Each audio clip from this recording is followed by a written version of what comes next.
ബോളിവുഡ് നടനായ സെയ്ഫ് അലി ഖാനെ കുത്തിപ്പരിക്കേൽപ്പിച്ചെന്ന വാർത്ത ഞെട്ടലോടെയാണ് ബോളിവുഡ് ലോകം കണ്ടത്. അതേസമയം ഇപ്പോൾ പ്രതിയെന്ന് സംശയിക്കുന്നയാൾ മുംബൈ പോലീസിന്റെ പിടിയിലായിട്ടുണ്ട്.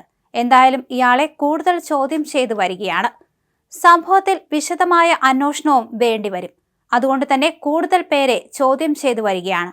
അതേസമയം എന്താണ് സംഭവിച്ചതെന്ന് വെളിപ്പെടുത്തിയിരിക്കുകയാണ് 56-കാരിയായ ഏലിയാമ്മ. മലയാളിയാണ്. 4 വർഷമായി സെയ്ഫിന്റെ വീട്ടിലാണ് ഏലിയാമ്മ ജോലി ചെയ്യുന്നത്.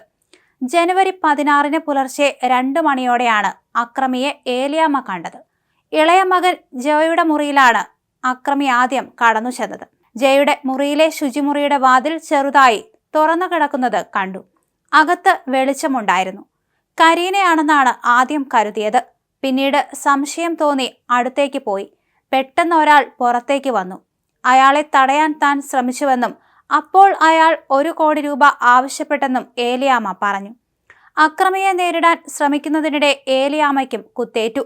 ഇതിനിടെ മറ്റൊരു പരിചാരകയായ ജുനു സെയ്ഫ് അലി ഖാനെ വിളിച്ചുണർത്തുകയായിരുന്നു.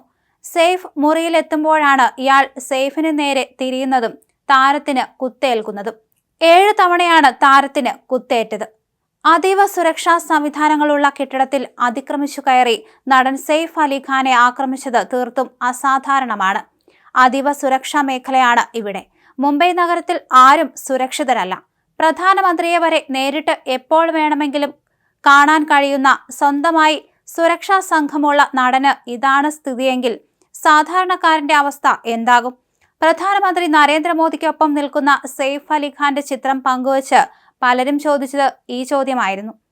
അതിസമ്പന്നരും സിനിമാ താരങ്ങളും താമസിക്കുന്ന ബാന്ദ്ര വെസ്റ്റിൽ സെന്റ് തെരേസ സ്കൂളിന് സമീപമുള്ള സദ്ഗുരു ശരൺ എന്ന 13 നില കെട്ടിടത്തിന്റെ ഏറ്റവും മുകളിലെ 4 നിലകളിൽ 10,000 ചതുരശ്ര അടി വസതിയാണ് സെയ്ഫ് അലി ഖാന്റേത്. 10ാം നിലയിൽ അതിഥികളുടെ മുറികൾ.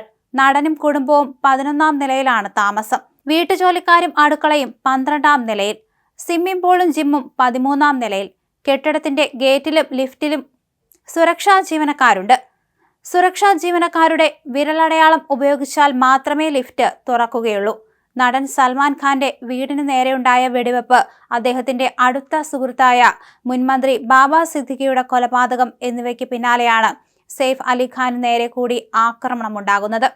അതിസമ്പന്നരുടെയും സിനിമാ താരങ്ങളുടെയും കേന്ദ്രമായ ബാന്ദ്ര കുറ്റകൃത്യങ്ങളുടെ തലസ്ഥാനമായി മാറുകയാണ്. 2024 ഏപ്രിൽ 14 സൽമാന്റെ വസതിക്ക് നേരെ വെടിവെപ്പ്. ഒക്ടോബർ 12 ബാബ സിദ്ദിഖി കൊല്ലപ്പെട്ടു. ഡിസംബർ 9 ബീഡ് ജില്ലയിലെ സർപഞ്ചിനെ തട്ടിക്കൊണ്ടുപോയി കൊലപ്പെടുത്തി. അതേസമയം സെയ്ഫ് അലി ഖാൻ അപകടനില തരണം ചെയ്തു എന്നാണ് പുറത്തുവരുന്ന വിവരങ്ങളിൽ പറയുന്നത്.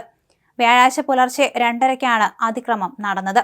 നട്ടെല്ലിന് സമീപത്തു നിന്ന് കത്തിയുടെ 2.5 ഇഞ്ച് നീളമുള്ള ഭാഗം ശസ്ത്രക്രിയയിലൂടെ നീക്കിയതായി ഡോക്ടർമാർ അറിയിച്ചു. ഭാര്യയും നടിയുമായ കരീന കപൂറും മക്കളും ജോലിക്കാരും സംഭവ സമയത്ത് വീട്ടിലുണ്ടായിരുന്നു.